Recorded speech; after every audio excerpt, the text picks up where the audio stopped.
ನಿನ್ನೆ ಹಾಸನದ ಹೊಳೆನರಸೀಪುರ ಈಶ್ವರ ದೇಗುಲದ ಅರ್ಚಕರ ಮನೆ ಮೇಲೆ ನಡೆದ ಐಟಿ ದಾಳಿ ವಿಚಾರವಾಗಿ ದೂರು ದಾಖಲಾಗಿದೆ. ಅರ್ಚಕ ಪ್ರಕಾಶ್ ಭಟ್ ಐಟಿ ದಾಳಿ ಗೊಂದಲದ ಕುರಿತಂತೆ ಹೊಳೆನರಸೀಪುರ ಪೊಲೀಸ್ ಠಾಣೆಯಲ್ಲಿ ಕಂಪ್ಲೇಂಟ್ ನೀಡಿದ್ದಾರೆ. ನಿನ್ನೆ ಯಾರೋ ಅಪರಿಚಿತರು ಐಟಿ ಅಧಿಕಾರಿಗಳು ಹಾಗೂ ಚುನಾವಣಾ ಅಧಿಕಾರಿಗಳು ಅಂತ ಹೇಳಿಕೊಂಡು ದೇಗುಲ ಹಾಗೂ ಮನೆಯಲ್ಲಿ ಶೋಧ ನಡೆಸಿದ್ದಾರೆ. ಆದರೆ ಅವರು ಯಾವುದೇ ಅಧಿಕಾರಿಗಳಲ್ಲ, ಈ ಬಗ್ಗೆ ತನಿಖೆ ನಡೆಸಿ ಅಂತ ದೂರಿನಲ್ಲಿ ಉಲ್ಲೇಖಿಸಿದ್ದಾರೆ.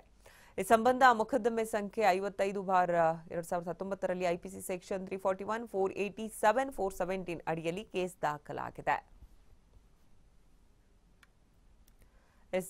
ಈ ವಿಚಾರ ಈಗ ಸಾಕಷ್ಟು ಕುತೂಹಲಕ್ಕೆ ಕಾರಣ ಆಗಿರೋದು. ಯಾಕಂದ್ರೆ ನಿನ್ನೆ ಹಾಸನದ ಹೊಳೆನರಸೀಪುರ ಈಶ್ವರ ದೇಗುಲದ ಅರ್ಚಕರ ಮನೆ ಮೇಲೆ ನಡೆದಂತ ಐಟಿ ದಾಳಿ ಒಂದಷ್ಟು ಚರ್ಚೆ ಆಗಿತ್ತು. ಇದೀಗ ಆ ಅರ್ಚಕ ಪ್ರಕಾಶ್ ಭಟ್ ಒಂದು ಕಂಪ್ಲೇಂಟ್ ಲಾಂಚ್ ಮಾಡಿದ್ದಾರೆ. ಐಟಿ ದಾಳಿ ಸಾಕಷ್ಟು ಗೊಂದಲ ಉಂಟು ಮಾಡಿದೆ ಅನ್ನುವಂಥ ವಿಚಾರವನ್ನ ಇಟ್ಕೊಂಡು ಹೊಳೆನರಸೀಪುರ ಪೊಲೀಸ್ ಠಾಣೆಯಲ್ಲಿ ಕಂಪ್ಲೇಂಟ್ ಕೊಟ್ಟಿದ್ದಾರೆ. ಅಂದ್ರೆ ನಿನ್ನೆ ಬಂದಂತವರು ಯಾರೋ ಅಪರಿಚಿತರು, ಐಟಿ ಅಧಿಕಾರಿಗಳು ಅಥವಾ ಚುನಾವಣಾ ಅಧಿಕಾರಿಗಳು ಅಂತ ನನಗನ್ನಿಸ್ತಾ ಇಲ್ಲ. ಆ ರೀತಿ ಹೇಳ್ಕೊಂಡು ದೇಗುಲ ಹಾಗೂ ಮನೆಯಲ್ಲಿ ಶೋಧ ನಡೆಸಿದ್ದಾರೆ. ಆದ್ರೆ ಅವ್ರು ಯಾರು ಕೂಡ ಅಧಿಕಾರಿಗಳಲ್ಲ ಅನ್ನುವಂಥ ಒಂದು ಶಂಕೆ ಮೇಲೆ ಕಂಪ್ಲೇಂಟ್ ಲಾಂಚ್ ಆಗಿದೆ. ಇನ್ನು ಈ ಬಗ್ಗೆ ಮತ್ತಷ್ಟು ಮಾಹಿತಿಯನ್ನ ನೀಡ್ತಾರೆ ನಮ್ಮ ಪ್ರತಿನಿಧಿ ಪ್ರಕಾಶ್.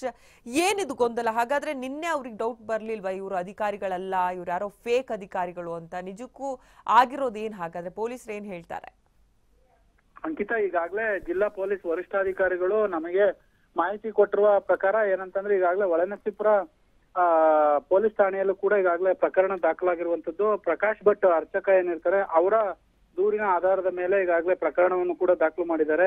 ಮತ್ತೆ ನಿನ್ನೆ ಒಂದು ಹೇಳಿಕೆಯನ್ನು ಕೂಡ ಕೊಟ್ಟಿರುವಂತದ್ದು. ಪ್ರಕಾಶ್ ಭಟ್ ಅರ್ಚಕ ಏನಿದ್ದಾರೆ ಅವರ ಮಡದಿ ಕೂಡ ಒಂದು ಹೇಳಿಕೆ ಕೊಟ್ಟಿದ್ದಾರೆ. ಅಂದ್ರೆ ಕನ್ನಡ ಮಾತನಾಡುವವರು ಒಬ್ಬ ಅಧಿಕಾರಿ ಮತ್ತೆ ಹಿಂದಿಯಲ್ಲಿ ಮಾತನಾಡುವಂತಹ ಒಬ್ಬ ಅಧಿಕಾರಿ ಕೂಡ ನಮ್ಮ ಮನೆಗೆ ದಾಳಿ ಮಾಡಿದ್ರು. ಏಕಾಏಕಿ ದಾಳಿ ಮಾಡಿದಂತಹ ಸಂದರ್ಭದಲ್ಲಿ ಒಬ್ರು ಕೆಳಗಿದ್ರೆ ಮತ್ತೊಬ್ರು ಎಲ್ಲವನ್ನು ಕೂಡ ಶೋಧನೆ ಮಾಡ್ಲಿಕ್ಕೆ ಮುಂದಾದ್ರು. ಅದೇ ತದನಂತರದಲ್ಲಿ ದೇವಸ್ಥಾನದ ಏನು ಗರ್ಭಗುಡಿ ಏನಿದೆ ಅಲ್ಲಿ ಕೂಡ ನುಗ್ಲಿಕ್ಕೆ ಪ್ರಯತ್ನ ಮಾಡಿದ್ರು ಅನ್ನುವ ಆರೋಪಗಳನ್ನು ಕೂಡ ಈಗಾಗಲೇ ಮಾಡ್ತಾ ಇರುವಂತದ್ದು. ಇದಕ್ಕೆ ಸಂಬಂಧಪಟ್ಟ ಹಾಗೆ ಐಟಿ ಇಲಾಖೆಯ ಹಿರಿಯ ಅಧಿಕಾರಿಗಳೇನಿದ್ದಾರೆ ಅವರು ಕೂಡ ಪೂರಕವಾಗಿ ಉತ್ತರ ಕೊಟ್ಟಿರುವಂತದ್ದು. ಯಾವುದೇ ಐಟಿ ಅಧಿಕಾರಿಗಳ ದಾಳಿ ಹೊಳೆನರಸೀಪುರ ತಾಲೂಕಿನ ಹರದನಹಳ್ಳಿಯಲ್ಲಿ ನಡೆದಿಲ್ಲ ಅನ್ನುವ ಮಾಹಿತಿಯನ್ನು ಕೂಡ ಕೊಟ್ಟಿರುವಂತದ್ದು.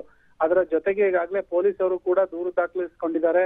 ಮತ್ತೆ ಯಾರು ಆ ಅಧಿಕಾರಿಗಳು ನಕಲಿ ಐಟಿ ಅಧಿಕಾರಿಗಳ ಇಲ್ಲ ಅಂತಂದ್ರೆ ಆ ರೀತಿ ಹೆಸರಿನಲ್ಲಿ ಬಂದು ಹೆದರ್ಸ್ಲಿಕ್ಕೆ ಏನಾದ್ರು ಮುಂದಾಗಿದ್ರ ಅನ್ನುವ ಅನುಮಾನಗಳು ಕೂಡ ಈಗಾಗಲೇ ಕಾಡ್ತಾ ಇರುವಂತದ್ದು. ಒಟ್ಟಾರೆ ಆ ಜಿಲ್ಲಾ ಪೊಲೀಸ್ ವರಿಷ್ಠಾಧಿಕಾರಿಗಳು ಮತ್ತೆ ಜೊತೆಗೆ ಜಿಲ್ಲಾಧಿಕಾರಿಗಳು ಕೂಡ ಈ ಪ್ರಕರಣವನ್ನು ಗಂಭೀರವಾಗಿ ಪರಿಗಣಿಸಿದ್ದಾರೆ. ಮತ್ತೆ ಈಗಾಗಲೇ ಒಂದು ತಂಡವನ್ನು ಕೂಡ ರಚನೆ ಮಾಡಿದ್ದಾರೆ. ಯಾರು ಈ ಕೆಲಸವನ್ನು ಮಾಡ್ಲಿಕ್ಕೆ ಮುಂದಾಗಿದ್ದಾರೆ ಅಂತವರ ಮೇಲೆ ನಿರ್ದಾಕ್ಷಿಣ್ಯವಾದ ಕ್ರಮವನ್ನು ಕೂಡ ಕೈಗೊಳ್ತೀವಿ ಅನ್ನುವ ಭರವಸೆಯನ್ನು ಕೂಡ ಈಗಾಗಲೇ ಕೊಟ್ಟಿರುವಂತದ್ದು. ಅಂಕಿತಾ, ಓಕೆ, ಧನ್ಯವಾದ ಪ್ರಕಾಶ್ ತಮ್ಮೆಲ್ಲ ಮಾಹಿತಿಗಾಗಿ.